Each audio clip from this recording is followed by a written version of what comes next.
The rise of China is one of the most significant geopolitical events of the 21st century. As a country with a population of 1.4 billion, China has achieved rapid development over the past 40 years, becoming the world's second-largest economy.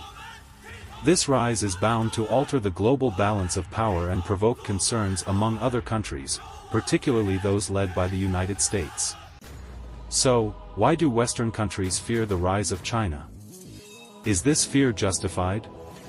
This article will explore these questions from several perspectives. The anxiety of Western countries regarding China's rise stems from the fear that it will undermine the US-led international order established after World War II, which has benefited Western interests. The international order is typically provided and safeguarded by the major powers in the international system, and thus it reflects the distribution of power, interests, and ideas among these powers. The United States and Western nations worry that China's rise will alter this power and interest structure, weakening their dominant position. After World War II, the United States dominated the international system centered around the United Nations, leading international financial institutions such as the International Monetary Fund and the World Bank, and establishing a dollar-centered international monetary system. This US-centric international order has favored the interests of the United States and its allies. However, China's rise is likely to change this dynamic. China has proposed the Belt and Road Initiative and established the Asian Infrastructure Investment Bank, both of which challenge the US-led international order. The United States and Western countries fear that if China continues to rise, it may reshape international rules and establish a China-centered international order, which would harm the interests of the US and its allies.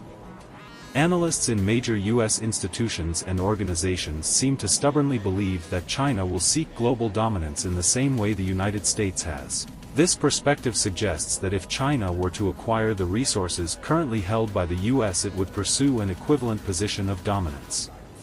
However, even if China were to become the highest material power globally, it would exert its influence in a different manner.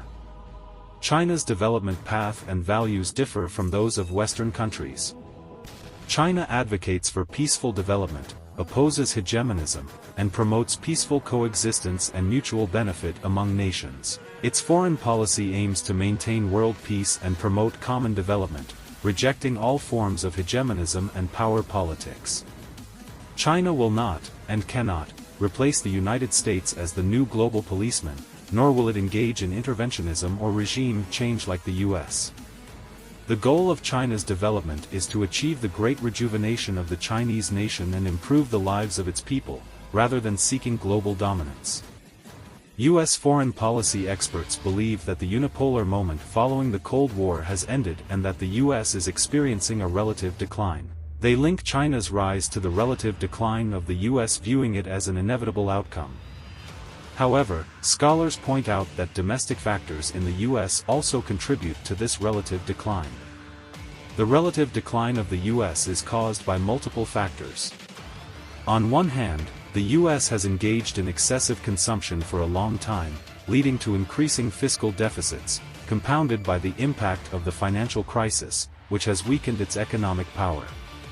On the other hand, prolonged military engagements have led to soaring military expenditures, exacerbating fiscal deficits. Additionally, political polarization and intense partisan conflict within the U.S. have hindered decision-making efficiency. Therefore, the relative decline of the U.S. cannot solely be attributed to China's rise. In fact, China's development has injected new vitality into the world economy and created new opportunities for U.S. businesses. The U.S. should adopt a correct perspective on China's rise, seize cooperative opportunities, and pursue common development. The attitude of the U.S. business community toward China has shifted from embracing the opportunities brought by China's rise to complaining about the adverse effects of excessive regulations on the business environment. Some experts argue that economic decoupling from China will not resolve many thorny issues in bilateral relations and will hinder cooperation on critical transnational issues such as climate change, anti-money laundering, counterterrorism, drug trafficking, and organized crime. The economies of the US and China are highly complementary and interdependent. Economic decoupling between the two countries is not only impractical but also contrary to their mutual interests. China is the second largest trading partner of the US, and the US is China's largest trading partner. Economic cooperation between the two countries has created numerous job opportunities and provided consumers with more choices. If the US and China were to decouple, it would not only harm the economic interests of both countries but also disrupt the stability of global supply chains and industrial chains, leading to negative consequences for the world economy. In summary, the fear of the rise of China among the US and Western countries stems from concerns about their own interests and status. However, experts believe that the US and the West should adopt a correct view of China's rise, acknowledge the uniqueness of China's development trajectory, seize opportunities for cooperation, and pursue common prosperity rather than viewing it as a threat. China's rise is peaceful and reflects the aspirations of developing countries for independence, autonomy, and equal standing. It is an inevitable outcome of the process of global multipolarization.